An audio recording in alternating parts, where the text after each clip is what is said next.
by Jules Verne. Chapter 14. The Real Journey Commences. Our real journey had now commenced. Hitherto our courage and determination had overcome all difficulties. We were fatigued at times, and that was all. Now we were about to encounter unknown and fearful dangers. I had not as yet ventured to take a glimpse down the horrible abyss into which, in a few minutes more, I was about to plunge. The fatal moment had, however, at last arrived. I had still the option of refusing or accepting a share in this foolish and audacious enterprise, but I was ashamed to show more fear than the eider duck hunter. Hans seemed to accept the difficulties of the journey so tranquilly, with such calm indifference, with such perfect recklessness of all danger, that I actually blushed to appear less of a man than he. Had I been alone with my uncle, I should certainly have sat down and argued the point fully, but in the presence of the guide I held my tongue. I gave one moment to the thought of my charming cousin, and then I advanced into the mouth of the central shaft. It measured about 100 feet in diameter, which made about 300 in circumference. I leaned over a rock which stood on its edge and looked down. My hair stood on end, my teeth chattered, my limbs trembled. I seemed utterly to lose my centre of gravity, while my head was in a sort of whirl, like that of a drunken man. There is nothing more powerful than this attraction towards an abyss. I was about to fall headlong into the gaping well, when I was drawn back by a firm and powerful hand. It was that of Hans. I had not taken lessons enough at Frelse Kirks of Copenhagen in the art of looking down from lofty eminences without blinking. However, few as the minutes were during which I gazed down this tremendous and even wondrous shaft, I had a sufficient glimpse of it to give me some idea of its physical conformation. Its sides, which were almost as perpendicular as those of a well, presented numerous projections which doubtless would assist our descent. It was a sort of wild and savage staircase, without banister or fence. A rope fastened above near the surface would certainly support our weight, and enable us to reach the bottom. But how, when we had arrived at its utmost depth, were we to loosen it above? This was, I thought, a question of some importance. My uncle, however, was one of those men who are nearly always prepared with expedients. He hit upon a very simple method of obviating this difficulty. He unrolled a cord about as thick as my thumb, and at least 400 feet in length. He allowed about half of it to go down the pit and catch in a hitch over a great block of lava which stood on the edge of the precipice. This done, he threw the second half after the first. Each of us could now descend by catching the two cords in one hand. When about 200 feet below, all the explorer had to do was to let go one end and pull away at the other, when the cord would come falling at his feet. In order to go down farther, all that was necessary was to continue the same operation. This was a very excellent proposition, and no doubt a correct one. Going down appeared to me easy enough. It was the coming up again that now occupied my thoughts. "Now," said my uncle, as soon as he had completed this important preparation, "let us see about the baggage. It must be divided into 3 separate parcels, and each of us must carry one on his back. I allude to the more important and fragile articles."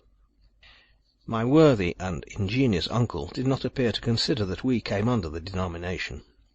"Hans," he continued, "you will take charge of the tools and some provisions. Harry, you must take possession of another third of the provisions and of the arms. I will load myself with the rest of the eatables, and with the more delicate instruments." "But," I exclaimed, "our clothes, this mass of cord and ladders, who will undertake to carry them down?" "They will go down of themselves." "And how so?" I asked. "You shall see." My uncle was not fond of half measures, nor did he like anything in the way of hesitation. Giving his orders to Hans, he had the whole of the non-fragile articles made up into one bundle, and the packet, firmly and solidly fastened, was simply pitched over the edge of the gulf.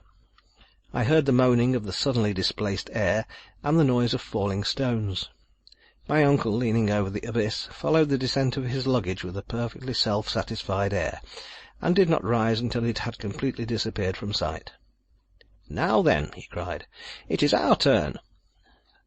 I put it in good faith to any man of common sense. Was it possible to hear this energetic cry without a shudder? The Professor fastened his case of instruments on his back. Hans took charge of the tools, I of the arms. The descent then commenced in the following order. Hans went first, my uncle followed, and I went last. My progress was made in profound silence, a silence only troubled by the fall of pieces of rock which, breaking from the jagged sides, fell with a roar into the depths below. I allowed myself to slide, so to speak, holding frantically on the double cord with one hand, and with the other keeping myself off the rocks by the assistance of my iron-shod pole. One idea was all the time impressed upon my brain. I feared that the upper support would fail me. The cord appeared to me far too fragile to bear the weight of 3 such persons as we were, with our luggage. I made as little use of it as possible, trusting to my own agility, and doing miracles in the way of feats of dexterity and strength upon the projecting shelves and spurs of lava, which my feet seemed to clutch as strongly as my hands. The guide went first, I have said, and when one of the slippery and frail supports broke from under his feet, he had recourse to his usual monosyllabic way of speaking. "Gif act." "Attention, look out," repeated my uncle. In about half an hour we reached a kind of small terrace formed by a fragment of rock, projecting some distance from the sides of the shaft. Hans now began to haul upon the cord on one side only, the other going as quietly upwards as the other came down. It fell at last, bringing with it a shower of small stones, lava, and dust. A disagreeable kind of rain or hail. While we were seated on this extraordinary bench, I ventured once more to look downwards. With a sigh I discovered that the bottom was still wholly invisible. Were we then going direct to the interior of the earth? The performance with the cord recommenced, and a quarter of an hour later we had reached to the depth of another 200 feet. I have very strong doubts if the most determined geologist would, during that descent, have studied the nature of the different layers of the earth around him. I did not trouble my head much about the matter. Whether we were among the combustible carbons, silurians, or primitive soil, I neither knew nor cared to know. Not so the inveterate Professor.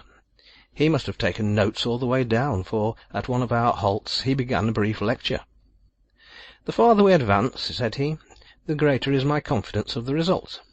The disposition of these volcanic strata absolutely confirms the theories of Sir Humphrey Davy.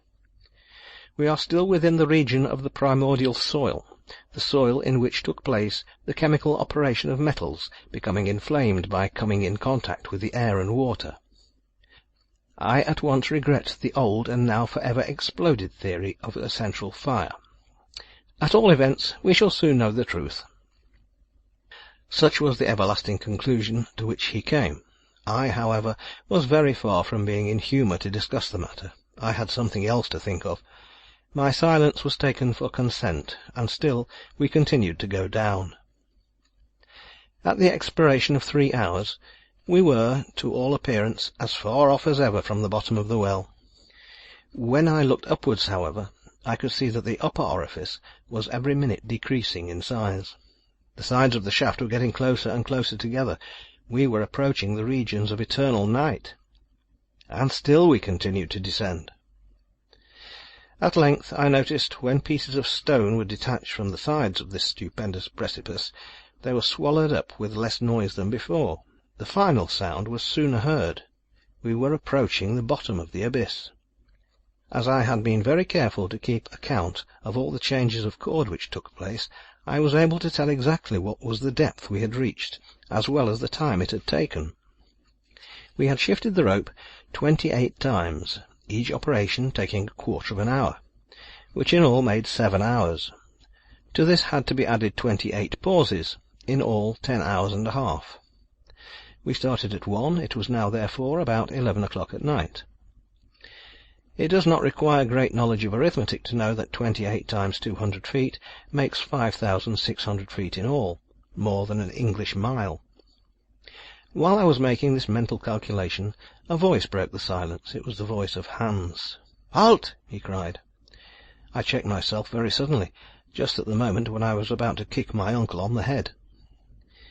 "We have reached the end of our journey," said the worthy Professor in a satisfied tone. "What, the interior of the earth?" I said, slipping down to his side. "No, you stupid fellow, but we have reached the bottom of the well." "And I suppose there is no farther progress to be made?" I hopefully exclaimed. "Oh, yes. I can dimly see a sort of tunnel which turns off obliquely to the right. At all events, we must see about that tomorrow. Let us sup now, and seek slumber as best we may." I thought it time, but made no observations on that point. I was fairly launched on a desperate course, and all I had to do was to go forward hopefully and trustingly. It was not even now quite dark, the light filtering down in a most extraordinary manner. We opened the provision bag, ate a frugal supper, and each did his best to find a bed amid the pile of stones, dirt, and lava which had accumulated for ages at the bottom of the shaft. I happened to grope out the pile of ropes, ladders, and clothes which we had thrown down, and upon them I stretched myself. After such a day's labour, my rough bed seemed as soft as down. For a while I lay in a sort of pleasant trance. Presently, after lying quietly for some minutes, I opened my eyes and looked upwards. As I did so, I made out a brilliant little dot at the extremity of this long, gigantic telescope. It was a star without scintillating rays. According to my calculation, it must be Beta in the constellation of the Little Bear. After this little bit of astronomical recreation, I dropped into a sound sleep. End of chapter 14.